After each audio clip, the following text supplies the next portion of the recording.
Hey folks, C Squared here. Today I'm going to run down a list of about 12 tips that I think can help you with your Panasonic GH5 or similar Lumix camera. G9, GH5S, G85, G90 now, or so on. And some of these will also be general enough that I think they could apply to some of the other manufacturers' cameras as well. So an interesting thing about some of these new cameras is they have so many features that will help you with so many different kinds of shooting that it's easy to sort of forget some of these features even after you've learned them. So let's say that you've been shooting outdoors a lot and you're using a certain set of features to make those kinds of videos, and then you come indoors with that camera and all of a sudden your needs are dramatically different and you may have to set the camera up completely different, and then there's all kinds of little things that are built into the camera that would help you that maybe you've forgotten about. I know this for a fact for myself because recently I've been going back and forth between a couple of different kinds of shooting, and I realized there was a whole set of features that I had forgotten about for whatever reason, mainly because I hadn't been using them. So the first few tips are going to be about, you guessed it, autofocus. The GH5 isn't known for fantastic autofocus, but they have improved it a pretty good bit. And one of the things that I've found is that adjusting the sensitivity and speed of the autofocus will help a lot in certain scenarios. So in a scenario where you've got not a lot of motion going on, it's good to try and slow it down and desensitize it a little bit so that it's not constantly hunting and pulsing your background so much. So that's just something that I think helps a lot. Now, I did a video on that, so I'm not going to talk too much more about it, but you can check out that video if you want to see a little bit more about how the changing of the settings affected my shooting with the continuous autofocus for video. Okay, so the second thing I want to say about using the continuous autofocus for video is that I have actually found that the face tracking feature in the GH5 is actually pretty good under certain circumstances. Now, I know a lot of people prefer one area and they feel that that works better, but for me, a lot of times in certain scenarios I'll be moving around the frame a little too much to use one area, so I need to rely on face tracking. Now, one of the things that I've found is when I'm using face tracking is that sometimes I might want to show an item in the video and then come back to my face, and I need it to not just keep looking for me, and I might want to show the item closer. So in that case, if I'm using a wide angle lens, then I just reach up and tap the screen where the item is on the screen, and it will go to that. And then when I remove the item, I can usually get it to come right back to tracking my face. So again, I did a video about that, so you can check that one out on my channel as well. Okay, so the third and final tip about focus is that I simply would recommend that you consider using manual focus when you don't need autofocus. For a video like the one that I'm doing right now, I'm just sitting right here in the same spot the whole time, so I just do manual focus. It's just much more reliable. I don't have to worry about it hunting around in the background. I don't have to worry about pulsing or anything like that. So if it's a video where you don't need autofocus, then maybe just use manual focus. That's an easy tip. So just, in other words, it's a tip just to not do something. All right, so that's 2 tips about using autofocus and 1 about not using it. So my next tip is just make sure that you use and explore the features of the Panasonic Image App. So right now I'm actually using it. I'm using the Panasonic Image App to trigger the camera to focus, since I'm set for manual focus and I'm using a 25mm lens, so the camera's out of arm's reach. So I'm able to set my focus and I'm able to see the screen large enough on the on this iPad, and just using the Wi-Fi connection with the camera. So there's a lot of functions available on the Panasonic app. I really like it. I think they really got it working well. At first it was a little weird when I first got the GH5, but they've done some updates and it's become very usable now. Now, I would also recommend the Field Monitor app, and I'll put a link in the description for that.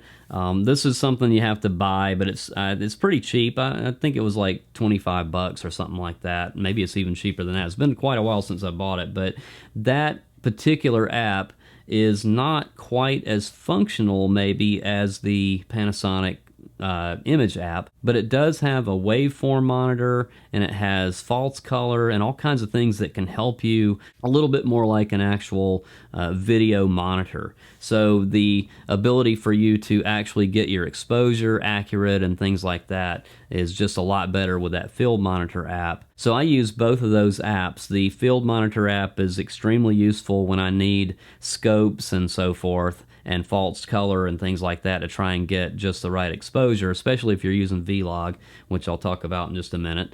But also the Panasonic Image App is very helpful when I'm just needing general functions from the camera. So both those are extremely useful. Of course, the Panasonic Image App is free, and you have to pay a little bit for the Field Monitor app, but I use them both, and I think they're both good to have for certain scenarios, so I highly recommend them. Okay, so I just mentioned Vlog, so I'm going to go ahead and say that's my next tip, is if you're using Vlog, be very careful with your exposure.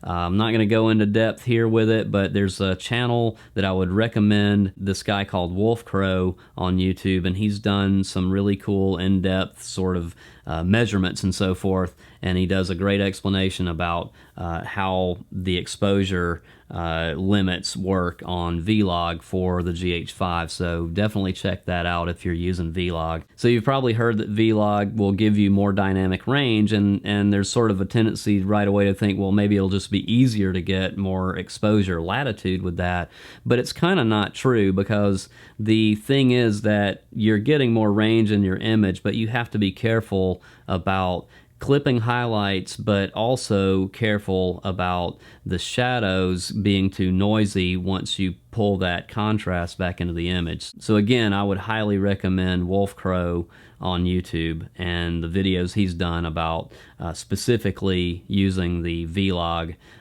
profile on the GH5. Okay, so my next tip is for extending the battery life a bit on your GH5. And what I've found is when I'm shooting long shoots, especially like an event or something like that, or a musical performance, anything where there's not really a point at which I'm going to want to turn the camera off, I'm really trying to get as much out of it as I can, as much time shooting as possible. So just go through those settings and eliminate things that you're not needing. Whenever I'm setting a camera up that's locked down, I turn off the image stabilization so that it's not trying to do anything with that when it doesn't need to. I turn down the luminance of the monitor a little bit on it, the screen, and I'll go through and adjust things like the screen's refresh rate so that it's not doing 60 hertz or whatever, and just bring it down to 30, and I've never needed it to be any crisper than that. And there's just all kinds of little things like that you can go through and try to adjust, but those are some of the ones that I think about right away, is adjust that screen refresh rate, the luminance of the screen, and turn off the image stabilization when you're not needing it. So tip number 7 is within the image stabilization features of the camera, and that is using the IS lock. So what this does is kind of gives you an opportunity to almost make it appear as though your camera is on a tripod if you can just hold it steady enough. Now, what I've found is that if I'm needing to move the camera, I don't want to use IS lock typically, but if I'm trying to just hold it really still, let's say I'm trying to shoot video of an animal that's a good ways away from me, and I've got the zoom all the way out to my furthest length, and then I'm trying to hold it really steady and I'm not trying to move and chase the animal, then in that case, if I click into IS lock, it will just even further stabilize the camera and resist the sort of just a smooth move from one place to another, and just kind of lock it in place. So tip number 8 is about the extended teleconverter, and I did a video on this recently, so I won't go too in depth here, but just realize that this feature is really helpful when you're shooting video and you're at the end of the range of your lens and you need to get just a little closer, and sometimes you just can't go any closer. Let's say you're trying to film an animal and you are pretty sure that it will flee if you try to take any more steps towards it, and you can bump it just a little closer with the extended teleconverter feature. Now, it can also just give you an extra bit of range if you're using a prime lens. Let's say you're using something like this 25mm that I'm using right now, and you want to just jump in a little bit closer. Now the thing to remember though about the teleconverter feature is that you can't switch it while it's actually recording. You have to stop the recording, switch it on, and then start again. So my last 4 tips for you in this list are going to be all regarding customizing and organizing with your GH5. And to me, this might be the most important part of the list. It's something that's easy to forget, it's not sexy, and it's not exciting, but it will really help a lot if you shoot a lot of different scenarios with a GH5 or similar Lumix camera. So these cameras do have a lot of custom functions and buttons and things on them. So the first thing I want to talk about is just the function buttons. So there's a series of them around the camera in various locations, and there's even some virtual function buttons on this touch screen that you can get to. So if you hold any of these physical buttons down on the camera, you'll quickly get a menu of options that you can assign to that button. So lately the button on the front of the camera, the function number 6 that's next to the lens, is the one that I like to assign things to the most. And recently I've been assigning the extended teleconverter to that particular button because it just seems like it's in a good spot, especially because a lot of times if I'm trying to do something where I'm zooming in on an animal or something, I've got the camera up to my face instead of holding it down low. So definitely give those function buttons some thought. How do you use your camera? Where will they benefit you the most, and what do you need to get to the fastest when you're holding the camera a certain way? So definitely don't forget about assigning those function buttons to just suit your type of shooting.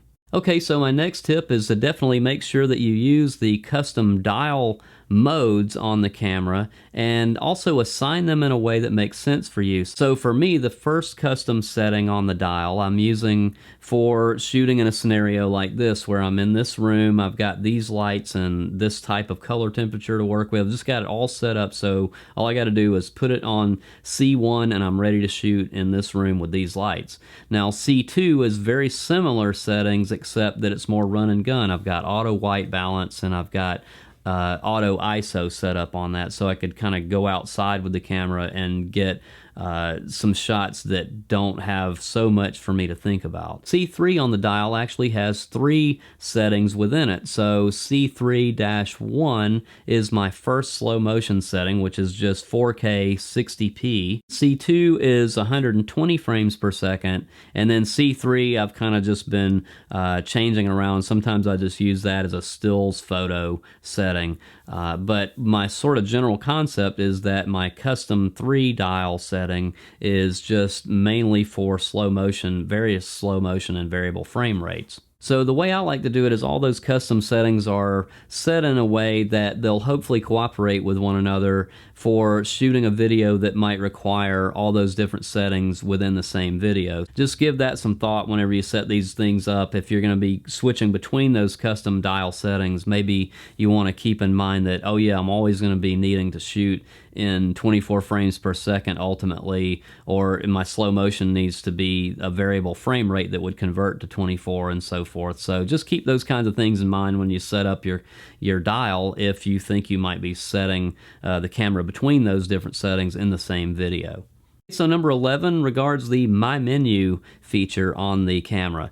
Now, with all these different custom functions and custom dial settings and so forth, it's still easy to have other things that might need to be changed quickly and on the fly that can't just be assigned to a button and can't just be assigned to a set of things on one of those custom dial settings. So what I do is I like to put in my menu settings just some things that I think I might need to change real quickly, like turning on and off the stabilizer and turning on and off the autofocus continuous. Those types of things that I may have to do regardless of how they're set in my custom memory settings.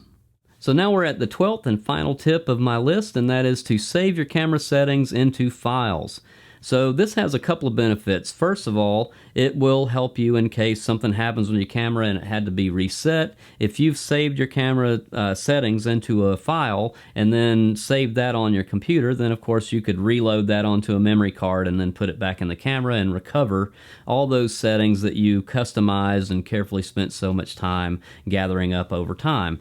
So the next thing though is that maybe you need several different sets of settings for different scenarios. and that's what I do. I've got a whole set of camera settings that I use for the things that I've kind of described as we've been going through this list, but then I also have a vlog sort of version of all of that. So it's almost all the same settings, the same way, except that they are all with the vlog profile and the LUT applied in camera, so that I can shoot with vlog and have similar settings but just that whole profile set up. Now, another cool thing with the settings files is that you can try other people's settings out if they're sharing them. So I've got Griffin Hammond's settings on my camera. He offered them as a free download from his site. So I put those on my camera just to check them out, and you kind of learn something by seeing how other people would set up your camera. So just another thing to explore and learn from. Now, I don't really use his, but I've learned something from checking them out. So anyway, that's a really good exercise in learning how other people might be using the camera, and maybe you pick up a few tips that way. Okay, I hope you found that list of tips helpful, and if you've got some ideas, some tips you'd like to share, please put them in the comments, share them below. If you got any questions, put those in there, and I'll always try to get back as quickly as I can. And if you like this video, click like, subscribe, and come on back, and I'll see you in the next one.